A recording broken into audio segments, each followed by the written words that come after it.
വിനയ് ശ്രീനിവാസൻ സംവിധാനം ചെയ്ത് ധ്യാനും പ്രണവും പ്രധാന കഥാപാത്രങ്ങളായി തിയേറ്ററുകളിലേക്ക് എത്തിയ ചിത്രമാണ് വർഷങ്ങൾക്ക് ശേഷം. ചിത്രം വീണ്ടും OTTയിൽ റിലീസ് ചെയ്യപ്പെട്ടിരിക്കുന്നു. വലിയ പ്രേക്ഷക പ്രതികരണങ്ങൾ, ഒരുപാട് പോസിറ്റീവായ റിവ്യൂകൾ, ഇതൊക്കെ ഈ സിനിമ നേടിയെടുത്തിരുന്നു. ഇപ്പോൾ OTTയിലും സമാനമായി തന്നെ ആളുകളൊക്കെ ഈ സിനിമയെ പുകഴ്ത്തുന്നുണ്ട്.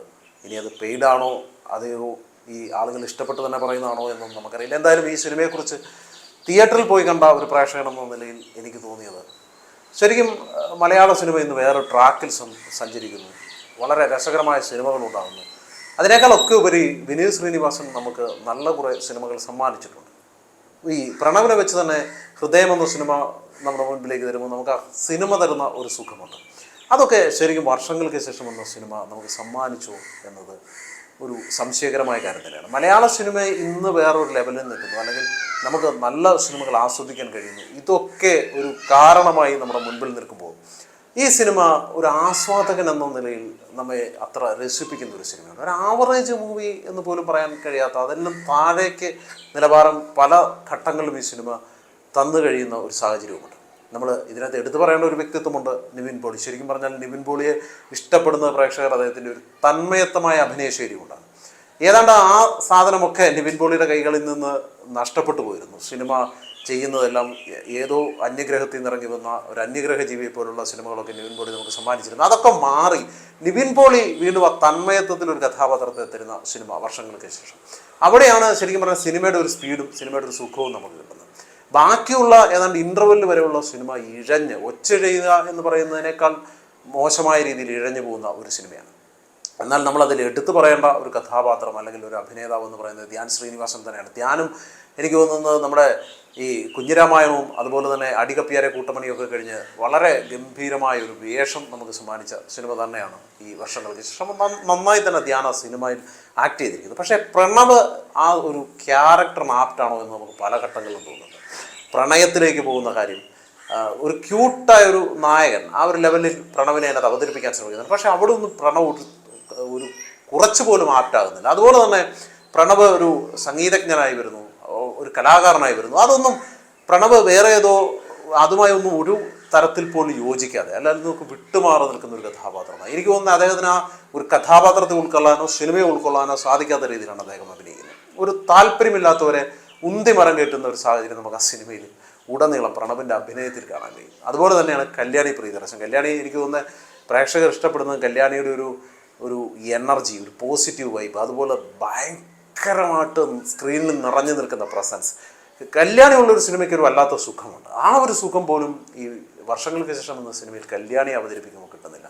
കല്യാണിയും എന്തോ ഒരു ആർക്കോ വേണ്ടി അഭിനയിക്കുന്നു. ആ കഥാപാത്രത്തിന് പോലും ഒരു ഡെപ്ത് നൽകാൻ ശരിക്കും വിനീത് ശ്രീനിവാസന് സാധിക്കുന്നുമില്ല. നമ്മൾ സ്ത്രീ വിരുദ്ധത എന്നൊക്കെ പറയുമ്പോഴും ഈ പലതരത്തിലുള്ള സ്ത്രീകൾ നമ്മുടെ ഇടയിലുണ്ട്. അതൊക്കെ ശരിയായ ഒരു കാര്യം തന്നെയാണ്. എങ്കിൽ പോലും ഒരു കഥാപാത്രത്തെ എഴുതി ഉണ്ടാകുമ്പോൾ, ഒരു സിനിമ എഴുതി ഉണ്ടാകുമ്പോൾ, ഒരു സൃഷ്ടി ഉണ്ടാകുമ്പോൾ അതിലെ ഒരു കഥാപാത്രം, അത് നായികയായി എത്താൻ പോകുന്ന കഥാപാത്രത്തെ കുറച്ചുകൂടെ അവർക്കൊരു മോറൽ വാല്യൂസ് ഒക്കെ നൽകി ആ സിനിമയിൽ അവതരിപ്പിക്കാമായിരുന്നു എന്ന് എനിക്ക് തോന്നുന്നു. ഇത് നമുക്കൊരിക്കലും അംഗീകരിക്കാൻ പറ്റുന്നില്ലാത്ത തരത്തിലേക്ക് കല്യാണിയെ വളച്ചൊടിക്കും. അതായത് കല്യാണിയുടെ കഥാപാത്രത്തെയും അതുപോലെ തന്നെ കല്യാണിയുടെ സഹോദരിയുടെ ഭർത്താവിനെയും ഒക്കെ ന്യായീകരിക്കാൻ എല്ലായിടത്തും ന്യായീകരണ ക്യാപ്സ്യൂൾ നടത്തിയാണ് ശരിക്കും ഈ വിനീത് ശ്രീനിവാസൻ ആ സിനിമ അണിയിച്ചൊരുക്കി പോകുന്നത്.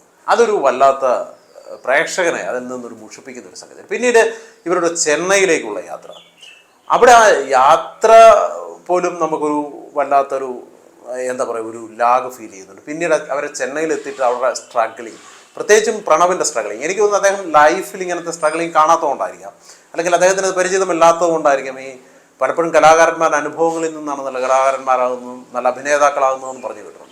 എനിക്ക് തോന്നുന്നു അദ്ദേഹത്തിൻ്റെ അനുഭവങ്ങളുടെ കുറവ് കൊണ്ടായിരിക്കാം ആ ഒരു കഥാപാത്രത്തെ പൂർണ്ണമായി ഉൾക്കൊള്ളാൻ പ്രണവിന് സാധിച്ചിട്ടേയില്ല. പിന്നീട് അങ്ങോട്ടുള്ള സ്ട്രഗ്ലിങ്, അദ്ദേഹം മദ്യപിക്കുന്ന സാഹചര്യങ്ങൾ പോലുമാണെങ്കിലും അതൊന്നും നമുക്കൊരു സാധാരണക്കാരൻ്റെ വികാരമായ ഒരു ഫീലിങ്സ് ആയോ ഒന്നും തോന്നുന്നില്ല. പിന്നെയും അവിടെ പ്രണവ് സ്വന്തം സൃഷ്ടി മറ്റൊരാൾക്ക് നൽകുമ്പോൾ അതിനെയും വിനീത് എങ്ങനെയൊക്കെയോ ന്യായീകരിക്കാൻ ശ്രമിക്കുന്നുണ്ട്.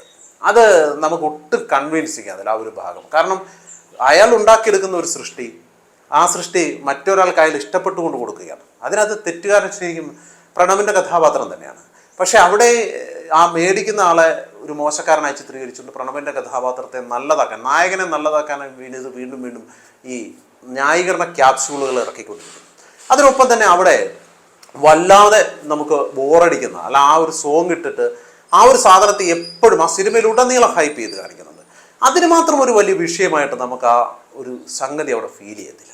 അങ്ങനെ സിനിമ വല്ലാത്തൊരു ട്രാക്കിലൂടെയാണ് സഞ്ചരിച്ചു പോകുന്നത്. അതുപോലെ തന്നെ അവിടെ ഈ ധ്യാനിൻ്റെ ഉയർത്തെഴുന്നേൽപ്പ്, ധ്യാനിൻ്റെ ഒരു നല്ലൊരു സംവിധായകനാകുന്ന ഒരു സിനിമാക്കാരൻ്റെ ജാട, പിന്നീട് അതൊക്കെ വളരെ ഭംഗിയായിട്ട് തന്നെ പോയിട്ടുണ്ട്. പക്ഷേ അവിടെ പോലും ധ്യാൻ എന്ന് പറയുന്ന കഥാപാത്രമാണ് ശരിക്കും അതിനകത്ത് ന്യായീകരിക്കപ്പെടേണ്ട കഥാപാത്രം. മറ്റേയാൾ മദ്യപാനത്തിലൂടെയും അല്ലെങ്കിൽ അയാളുടെ കഴിവ് അയാൾ തച്ചുടച്ച് കളഞ്ഞവരാണ്. പക്ഷേ അയാളെ ന്യായീകരിച്ചു കൊണ്ടേയിരിക്കുന്നു സിനിമയിലുടനീളം. അത് നമുക്കൊരു അകൽച്ചയാണ് ആ സിനിമ നൽകിക്കൊണ്ടിരിക്കുന്നത്. പിന്നീട് അവരുടെ വയസ്സൻ കഥാപാത്രം, അത് പ്രണവ് എന്താണ് ചെയ്തു വെച്ചിരിക്കുന്നതെന്ന്. പ്രണവിന് അങ്ങനെ ഒരു വേഷം കൊടുക്കേണ്ട ആവശ്യമുണ്ടായിരുന്നു. ഒരു പക്ഷേ എനിക്ക് തോന്നുന്നത് പ്രണവ് അവിടെ മരിക്കുകയോ പ്രണവിന് പിന്നെ ആ കഥാപാത്രം ഇല്ലാതിരിക്കുകയോ ആ കഥാപാത്രം അവിടെ മരിക്കുന്നതായിരുന്നു എനിക്ക് തോന്നുന്നത് കുറച്ചുകൂടെ ആർട്ട്. പിന്നെ അയാളുടെ ഓർമ്മകളുമായി ഈ ധ്യാനിൻ്റെ കഥാപാത്രം ഒരു സിനിമ ചെയ്യുകയായിരുന്നെങ്കിൽ കുറച്ചുകൂടെ രസകരമായി പോയെന്ന് തോന്നുന്നു ആ ഒരു സീനൊക്കെ. അവിടെ പ്രണവ് വീണ്ടും വന്ന് ഈ പട്ടിഷോ എന്ന് വിനീത് പറയുന്നുണ്ടെങ്കിലും തീർച്ചയായും അത് പട്ടിഷോ തന്നെയാണ് പ്രണവിനെ വെച്ച് അവിടെ ചെയ്തുകൊണ്ടിരിക്കുന്നത്. അങ്ങോട്ട് മുഴുവൻ ഈ സാധനം തന്നെ നിറഞ്ഞു നിൽക്കുന്നു. പിന്നീട് ഞാൻ ഈ പറഞ്ഞ പോലെ നമ്മുടെ നിവിൻ പോളിയുടെ എൻട്രിയും അവിടുന്നാണ് സിനിമയ്ക്ക് സ്പീഡുണ്ടാകുന്നു. സിനിമ രസകരമായി ആസ്വാദകന് കിട്ടിക്കൊണ്ടിരിക്കുന്നു. അത് എൻഡ് വരെ പിടിച്ചു പോകാനും എൻഡിൽ വീണ്ടും നല്ല ക്ലീശ തന്നുകൊണ്ട് അവിടെ അവസാനിപ്പിക്കുന്ന ഒരു സാഹചര്യം. പിന്നെ ഒരു കാര്യം കൂടെ ഉണ്ട്, വിനീത് അത് സംവിധാനം ചെയ്തുകൊണ്ടാണോ അല്ലെങ്കിൽ വിനീതിനെ ആരെങ്കിലും നിർബന്ധിച്ചിരുത്തിയതാണോ, വിനീത് അതിനകത്ത് അഭിനയിക്കേണ്ട ആവശ്യം എന്തായിരുന്നു എന്നും സത്യം പറഞ്ഞാൽ ഒരു ആസ്വാദകൻ എന്ന രീതിയിൽ എനിക്ക് മനസ്സിലാകുന്നത് ആ കഥ ഒരു കഥാപാത്രത്തിൻ്റെ ആവശ്യം എന്തായിരുന്നു എന്ന് മനസ്സിലാകുന്നത്. അതുപോലെ തന്നെയാണ് ആസിഫ് അലിയൊക്കെ എന്തിനാണ് ഒരു ക്യാമിയോ റോളിൽ കൊണ്ടുവന്നത്? അവിടെ എന്താണ് അതിൻ്റെ ഒരു ആവശ്യകത? ആസിഫ് അലിയെ പോലെ ഒരു നടനെ കൊണ്ടുവരുമ്പോൾ കുറച്ചുകൂടെ ഉപയോഗിക്കാമായിരുന്നു വിനീതിന്. അതുപോലെ എനിക്ക് തോന്നുന്നത് ഒരുപാട് പേരെ സംഗീത രംഗത്തു നിന്നും ഈ അഭിനയ രംഗത്തു നിന്നും ഒരുപാട് പേരെ വിനീതിനകത്ത് അണിനിരത്തിയിട്ടുണ്ട്. അതിനുള്ള ഒരു ക്വാളിറ്റി ആ സിനിമയ്ക്ക് വർഷങ്ങൾക്ക് ശേഷം വന്ന സിനിമയ്ക്ക് ഉണ്ടായിരുന്നു എന്ന് നിസ്സംശയം നമ്മൾ ആലോചിച്ചു. അത് വീണ്ടും ഇരുന്ന് OTTയിൽ കാണുമ്പോഴാണ് ശരിക്കും ഈ ഇതൊക്കെ വീണ്ടും ഒന്നുകൂടെ നമ്മൾ ചിന്തിച്ചു പോകുന്നു. ഇതിൻ്റെയൊക്കെ ആവശ്യമുണ്ടായിരുന്നു, ഈ സിനിമയുടെ തന്നെ ആവശ്യമുണ്ടായിരുന്നു എന്ന് പല ഘട്ടങ്ങളിലും ചിന്തിച്ചു. കാരണം അത്രയും ഹൈപ്പ് നൽകപ്പെട്ട സിനിമയാണ്. ഈ ഹൃദയം പോലൊരു നല്ല സിനിമ നൽകിയതിന് ശേഷം, അല്ലെങ്കിൽ തട്ടത്തിൽ മറയത്ത്, നമ്മുടെ ജേക്കബിൻ്റെ സ്വർഗ്ഗരാജ്യം, ഇങ്ങനെ ഇഷ്ടം പോലെ സിനിമകൾ വിനീത് നമുക്ക് വേണ്ടിയിട്ട് നല്ല സിനിമകൾ സമ്മാനിച്ചിരുന്ന ഒരു സംവിധായകനായിട്ടും എഴുത്തുകാരനുമായിട്ടും ഒക്കെ നിറഞ്ഞു നിൽക്കുന്ന വിനീത് നിന്ന ഒരു ചവറ് സിനിമയായിട്ടാണ് ശരിക്കും പറഞ്ഞത് വർഷങ്ങൾക്ക് ശേഷം അത് തിയേറ്ററിൽ കാണുമ്പോൾ തോന്നിയത്. എങ്കിലും അത് ആ സമയത്ത് നമുക്ക് അത്രയും വിമർശനങ്ങൾ പറയേണ്ട സിനിമ തിയേറ്ററിൽ ഓടിക്കൊണ്ടിരിക്കുന്നു. പക്ഷെ അത് വലിയ കാര്യമായി വിജയിച്ച സിനിമയൊന്നുമല്ല. അതുകൊണ്ട് തന്നെ പ്രേക്ഷകർക്ക് അധികം ഇഷ്ടപ്പെട്ടൊരു സിനിമയാണെന്ന് നമുക്ക് കണക്ക് കൂട്ടാൻ കഴിയില്ല.